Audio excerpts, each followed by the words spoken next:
देखिए, ये बहुत गंभीर विषय है और करोड़ों करोड़ों सनातनी जो लोग हमारे धर्म में आस्था रखते हैं और जिन्हें हमारे श्रद्धा है, और ऐसा नहीं कि सुप्रीम कोर्ट के फैसले के बाद कोई भी सनातनी या कोई भी इस तरह का रहा हो जो भगवान प्रभु श्री राम के पक्ष में न हो, लेकिन जो खबरें आ रही हैं, जो सूचनाएं आ रही हैं, जो जानकारी मिल रही है, और सरकार ने खुद स्वीकार किया इस बात को कि वहाँ पर इस तरह के घटना घटी है, और एसआईटी की रिपोर्ट के बाद जो चीज़ें सामने आ रही हैं, एसआईटी में खुद स्वीकार कर रहे हैं कि सीसीटीवी बंद कर करके जो चढ़ावा आया है उसमें बड़े पैमाने पे घोटाला हुआ है।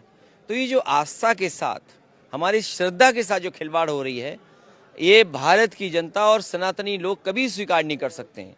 मैंने तो यहाँ तक कहा कि भाई हमारे धर्म, हमारा समाज ऐसा है कि अगर एक बार सीसीटीवी ऑफ कर दें, लाइट बंद कर दें, कोई ना देखे, तो जो चढ़ावा लेके गए वो पुनः रख सकते हैं, लेकिन कम से कम उनके लिए रास्ता तो खोलें। तो हमारे प्रभु श्री राम और उनको मर्यादा पुरुषोत्तम राम जी को मानने वाले लोग ये जानते हैं कि अगर भगवान के घर चोरी की है, राम धन में अगर चोरी हुई है, रख दें दोबारा, तो प्रभु श्री राम उन्हें माफ कर देंगे। क्या मंदिर ट्रस्ट दोषी है? क्या चीफ मिनिस्टर भी दोषी है?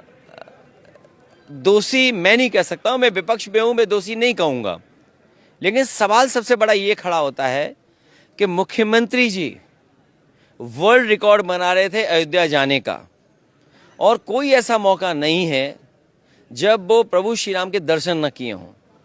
और अगर इस प्रदेश के इतने बड़े मुख्यमंत्री हैं और जो जीरो टॉलरेंस और लॉ एंड ऑर्डर पे इतनी बड़ी बात करते हैं, उनके पास ये भी तंत्र नहीं है कि कोई बता दे कि चढ़ावा में इतनी बड़ी चोरी हो रही है।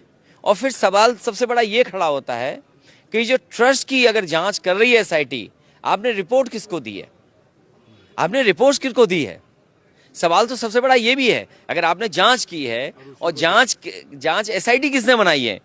एसआईटी किसने बनाई और जांच किसको दी गई है?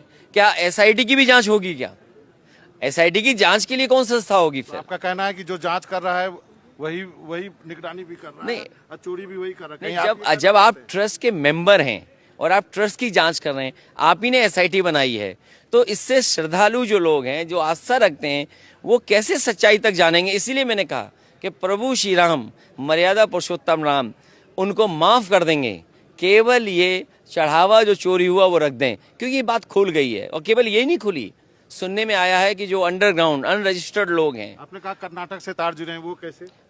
मैं नहीं कह रहा हूँ, एक एक अयोध्या वासी जानता है कि कुछ चढ़ावा कर्नाटक तक जाता था, और सुनने में ये आया है कि अंडरग्राउंड और जो अनरजिस्टर्ड लोग हैं, संगी साथी, जो चुनाव के मैनेजमेंट रखते थे, जो चुनाव में जगह जगह पर लोगों को भेजते थे, जो फर्जी वोट भेजा जाता था, उसके वो हेड थे, वहां तक कुछ चढ़ावा पहुंचा है। तो आप इसको एसआईआर से जोड़ के देख रहे हैं, चुनाव से जोड़ के? नहीं, उनकी जिम्मेदारी ये